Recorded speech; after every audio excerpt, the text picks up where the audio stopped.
ప్రేక్షకులకు నమస్కారం అండి. ఇప్పుడు మనం ఈ నరాల వీక్‌నెస్ గురించి మాట్లాడుకుందామండి. నరాల వీక్‌నెస్ అవ్వచ్చు, పార్కిన్సన్స్ అవ్వచ్చు. 2 రకాలుగా ఉంటాయి కదండీ! ఈ నరాల వీక్‌నెస్ వల్లే పార్కిన్సన్స్ అనేది వస్తుందండి.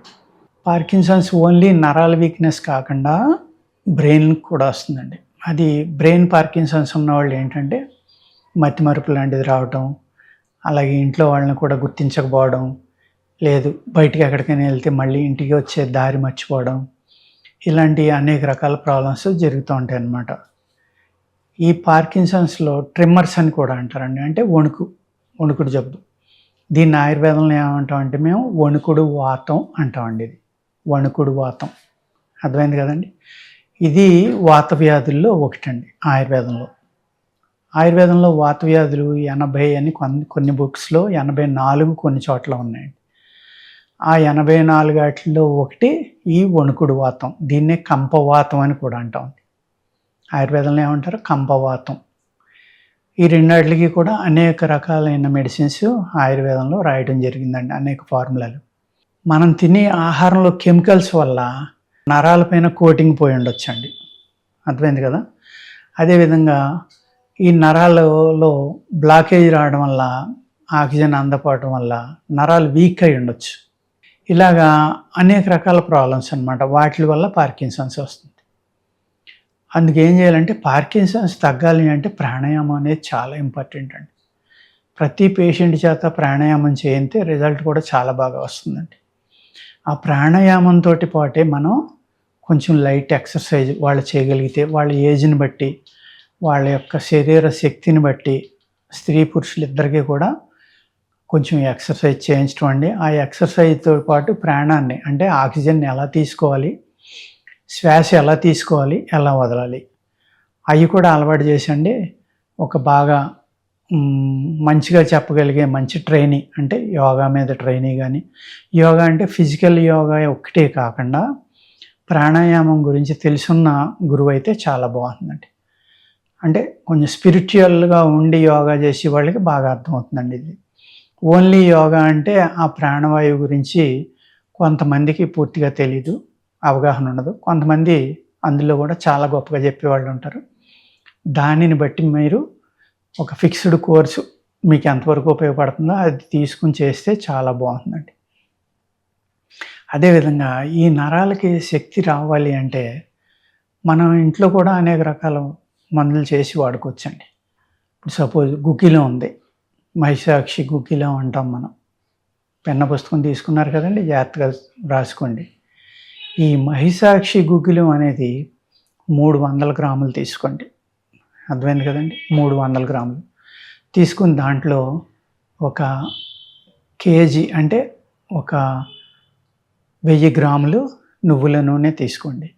తీసుకుని ఈ మహిషాక్షి గుగ్గిలం అనేది అందులో పోసి ఆ నూనెలో మెత్తగా చూర్ణం చేసుకుని పోసుకోండి. పోసి మిక్సీలో బాగా కొట్టండి. లేదు మీరు ఒక కవ్వం లాంటిది తీసుకుని ఒక పాత్రలో వేసుకుని బాగా కొట్టాలన్నమాట కవ్వంతో. నూరితే చాలా బాగుంటుందండి. నూనె పోసి నూరుకోగలిగితే నూరి అప్పుడు నూరిన తర్వాత వడపోసిన ఆయిల్ని మిగిలిన ఆయిల్లో కలుపుకోండి. లీటర్ పోసి నూరాలంటే బాగా గొయ్యున్న కలవం కావాలి మీకు. అందుచేత ఏం చేస్తారంటే కేజీకి 300 గ్రాములు చెప్పాను కాబట్టి 100 గ్రాముల ఆయిల్ 30 గ్రాములు ఇది తీసుకుని బాగా నూరుకోండి. కలవం లాంటి దాంట్లోనో గుంట లాంటి దాంట్లోనే వేసుకుని నూరుకున్న తర్వాత దాన్ని వడపోసుకుని, లేదు బాగా మిక్స్ అయిపోయింది అందులో చిక్కగా అనుకుంటే అలాగే రాసుకోండి. మీకు నరాల నొప్పుల్ని కానీ నరాలకి శక్తిని ఇవ్వడంలో కానీ ఈ ఆయిల్ చాలా బాగా పనిచేస్తుందండి. అర్థమైంది కదండి. మహిషాక్షి ఆయిల్. ఈ మహిషాక్షి అనేది ఎలా ఉంటుందంటే, మహిష అంటే గేదె కానీ దున్నపోతు కానీ, బర్రె అంటాం కదా మనం, దాని కన్ను రంగులో ఉంటుంది. అందుకు దాన్ని మహిషాక్షి గుగ్గిలం అన్నారు. ముదురు నీలం రంగులో ఉంటుందండి. బ్లాకిష్ నీలం అన్నమాట. అర్థమైందండి. దాన్ని వాడుకుంటే చాలా అద్భుతంగా పనిచేస్తుంది. అదేవిధంగా గవ్వ పలుకుల సాంబ్రాణి అని అంటారండి. ఈ సాంబ్రాణిలో అదొక రకం, చాలా సువాసనగా ఉంటుంది. ఇది చాలా సులభంగా చేసుకునే చిట్కాయే కాదు, చాలా మంచి ఔషధం అండి ఇది. నొప్పులు తగ్గించడానికి కానీ, నరాలకి శక్తినివ్వడంలో కానీ వాటికి చాలా బాగా పనిచేస్తుంది. అర్థమైంది కదండి. ఈ గవ్వ పలుకుల సాంబ్రాణి దీన్ని తీసుకొచ్చి ఏం చేస్తారంటే ఒక 300 గ్రాములు సన్నగా చూర్ణం కొట్టుకుని 1 లీటర్ అవిసె నూనె, అర్థమైంది కదండి, అవిసె గింజల నూనె, ఆ నూనెని తెచ్చి మీరు, లేదు నువ్వుల నూనె, ఈ రెండాటిలో ఏదైనా పర్వాలేదండి. అర్థమైంది కదండి. అవిసె నూనె కానీ నువ్వుల నూనె కానీ ఈ రెండాటిలో ఏదో ఒకటి తీసుకుని పొయ్యి మీద పెట్టి వేడయిన తర్వాత ఈ చూర్ణం ఏదైతే 300 గ్రాములు ఉందో దానిని ఆ నూనె పైన అలా సన్నగా వేయండి. దాన్ని గుప్పిడితోటి పట్టుకుని అలా జిమ్ముతూ ఉంటే అది కరిగిపోయి అడుక్కు కలిసిపోతుంది. మొత్తం చూర్ణం బాగా వేడెక్కితే కనుక పొంగిపోతుందండి నూనె, ఎక్కువ వేడి మరిగిపోనివ్వద్దు. ఓకేనండి. ఇది దాంట్లో కలిసిపోవాలి. కలిసిపోయిన తర్వాత అడుక్కు తేరుతుంది. దాంతో కలిపి కూడా మీరు పోసేసుకోవచ్చు డైరెక్ట్గా సీసాలో. లేదు ఆ మడ్డి ఎందుకో అక్కర్లేదు అనుకున్న వాళ్ళు వడపోసుకోండి. దాన్ని పై తేటది వంచుకోండి, వడపోయొద్దు. దిగత గొట్టలోంచి గమ్ముని పై తేట తేరిన నూనెని మీరు వంచుకోండి జాగ్రత్తగా. గాజు సీసా కానీ పింగాణి దాంట్లోకి కానీ తీసుకుని దాన్ని ఏం చేస్తారంటే మీకు ఎక్కడైతే నరాల ఇబ్బంది ఉందో ఆ నరాల ఇబ్బందికి రాసుకోండి. ఎక్కడైతే నొప్పులు ఉన్నాయో అక్కడ కూడా రాసుకోవచ్చు. చాలా చక్కగా ఇది మీ నరాలని స్టిమ్యులేట్ చేసి మీ నరాల్లో ఉన్న బలహీనతను పోగొట్టి శక్తిని ఇవ్వడానికి చాలా బాగా పనిచేస్తుందండి.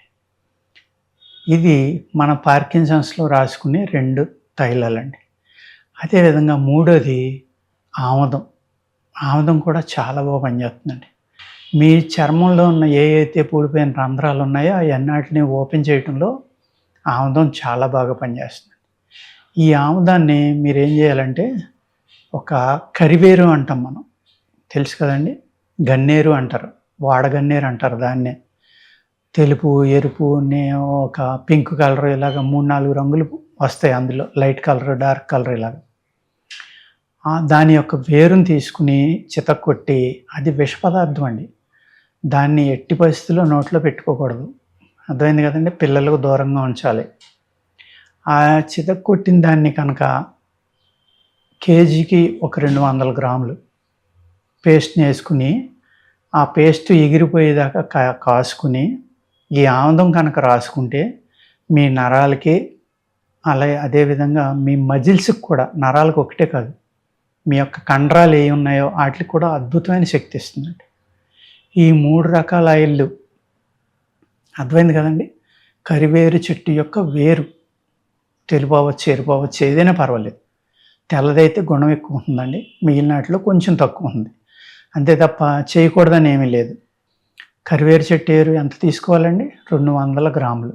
దాన్ని చిన్న చిన్న తునకల కింద కొట్టి జాగ్రత్తగా దాన్ని మీరు పేస్ట్ చేసుకోండి. సన్నటి పేస్ట్ అవ్వాలి, బాగా మెత్తటి పేస్ట్. ఆ పేస్టులో 200 గ్రాములు 1 కేజీ కానీ లేకపోతే 1 సేరు, లీటర్ ఆముదంలో వేసుకుని పొయ్యి మీద పెట్టి సన్నటి మంటతో, పెద్ద మంట పెట్టద్దండి, పెద్ద మంట పెడితే ఏమవుతుందంటే మాడిపోతుంది, తొందరగా అయిపోతుంది కానీ మాడిపోతుంది. ఈ మూలికలో ఉన్న శక్తిని ఆముదం తీసుకోవాలి అంటే చాలా సన్నగా మంట పెట్టాలి. మంట పెట్టినప్పుడు ఏమవుతుందంటే ఆముదంలోకి దీని శక్తి అంతా తీసుకుంటుంది. ఈ మూలిక మీరు ఇలా పట్టుకుని నలిపితే ఉండ అవ్వాలి, చేతికి తడి అంటుకోకూడదు. అప్పుడు మీకు ఆయిల్ తయారైనట్లు లెక్క. దానిని తీసి జాగ్రత్తగా వడపోసుకుని పిండి అదంతా కొంచెం వేడిగా ఉండగా పిండితే ఎక్కువ వస్తుంది ఆయిల్. దానిని ప్రతిరోజు రాసుకుంటాం అంటే బాగా జిడ్డుగా ఉంటుంది, వదలదు. జిడ్డుగా ఉందంటే కుదరదు, రాసుకోవాలి, తప్పదు. అర్థమైందండి. రాసుకుని లేకపోతే ఆ జిడ్డు అంటుకోకుండా పాత దుప్పట్లు లాంటివో లేకపోతే ఏదైనా ప్లాస్టిక్ లాంటిదో వేసుకుని పడుకోండి. చాలా అద్భుతంగా ఇది పనిచేస్తుందండి. అలాగే ఇంటర్నల్గా తీసుకోవడానికి కూడా అనేక రకాల మందులు ఉన్నాయండి పార్కిన్సన్స్కి. దీన్ని కంపవాతం కానీ వణుకుడు వాతం అని అంటారండి ఆయుర్వేదంలో. అర్థమైంది కదండి. ఈ పార్కిన్సన్స్ అనేదాన్ని తగ్గించుకోవడానికి ముందులోనే జాగ్రత్త తీసుకుని మంచి వ్యాయామం, యోగాసనాలు, ప్రాణాయామం చేసుకుంటా ఈ ఆయిల్స్, నేను చెప్పిన ఆయిల్స్ రాసుకుంటా జాగ్రత్తగా ఉంటే కనుక ఏదో ఒకరోజు రాత్రి తగ్గిపోతుంది, ఒక వారం రాత్రి తగ్గిపోతుంది అనుకోవద్దు. అవసరం అయితే ఒక 6 నెలలు, సంవత్సరం, 2 సంవత్సరాలు రాయండి అదే ఆయిల్. దీని నుంచి మీకు తగ్గడానికి చాలా ఎక్కువ అవకాశం ఉంటుందండి. అంతే తప్ప ఏదో వచ్చే డాక్టర్ గారు చెప్పారని ఒక వారం వాడి పనిచేయట్లేదని మానేయడం కాదు. అది ఇంటర్నల్‌గా ఉంటుంది. అది ఆటో ఇమ్యూన్ ప్రాబ్లమ్ లాంటిది అది కూడా. చాలా క్రానిక్ అయిపోతుంది. అంత ఈజీగా తగ్గే గుణం ఆ వ్యాధిలో లేదు కాబట్టి అనేక రకాలుగా జాగ్రత్తలు తీసుకొని మంచి మందులు వాడుకుంటే పార్కిన్సన్స్ కూడా తప్పనిసరిగా కంట్రోల్ అవుతుందండి. ఈ నరాల శక్తికి అంటే ఈవెన్ పార్కిన్సన్స్ ఒకటే కాకుండా మ్యాన్ పవర్‌కి కూడా పనిచేయాలండి. మ్యాన్ పవర్ అంటే ఏమవుతుందంటే ఈ సెక్సువల్ కెపాసిటీని పెంచడానికి కొన్ని అద్భుతమైన లేహ్యాలు ఉంటాయండి. టాబ్లెట్స్ కూడా ఉంటాయి. మ్యాన్ పవర్ పెరగాలంటే నరాల్లో పటుత్వం రావాలండి. నరాల్లో శక్తి పెరిగినప్పుడే అది వస్తుంది. అది ఉందంటే ఇది పోయినట్లు లెక్క. అర్థమైంది కదండీ! మీకు ఏ ప్రాబ్లమ్ అయితే ఉందో ఆ ప్రాబ్లమ్ నుంచి బయటపడాలంటే ఇటువంటి లేహ్యాలు గానీ, లేకపోతే చూర్ణాలు గానీ ఇవి కూడా పాలతోటి తీసుకుంటే నరాల శక్తి చాలా అద్భుతంగా పెరుగుతుందండి. అర్థమైందండి? ఇది మా హెర్బా పవర్ లేహ్యం. ఇది ఒక ప్రొడక్ట్ అండి. ఇది మీ నరాలని స్టిమ్యులేట్ చేయడానికి కానీ, మీ కంటి చూపుని పెంచడానికి కానీ, మీ ఫిజికల్‌గా మీ యొక్క శక్తిని పెంచడానికి, కొద్దిగా వెయిట్ పెరగడానికి, అతిగా ఏం పెరగరు, కొంచెం పెరుగుతారు బక్క వాళ్ళు తీసుకుంటే. దీనిని ఒక అరతులం ఉదయం టిఫిన్ అయిన తర్వాత మీరు పాలతోటి తీసుకుంటే కనుక మీ నరాలు కానీ, మీ మానసికమైన శక్తి బ్రెయిన్‌ని డెవలప్ చేయడానికి చాలా అద్భుతంగా పనిచేస్తుందండి ఇది. కానీ బాగా పనిచేస్తుందని పిల్లలకి ఇవ్వద్దు. అబోవ్ 17 ఇయర్స్ వాళ్ళకి మాత్రమే ఇది వాడుకోవాలండి. బ్రెయిన్ బాగా పనిచేస్తుందన్నారు, మా అబ్బాయికి మార్కులు ఎక్కువ వస్తాయి, బాగా చదువుతాడేమో అని ఇటువంటి లేహ్యాలు పెట్టొద్దండి. ఈ లేహ్యాలు అనేది 16, 17 ఏళ్ళు వచ్చాక పెట్టుకోమని ఆయుర్వేద శాస్త్రంలో చాలా పర్టికులర్గా రాసి ఉంటుందండి. పిల్లలకి బలం కోసం ఇచ్చేవి సెపరేట్గా ఉంటాయండి.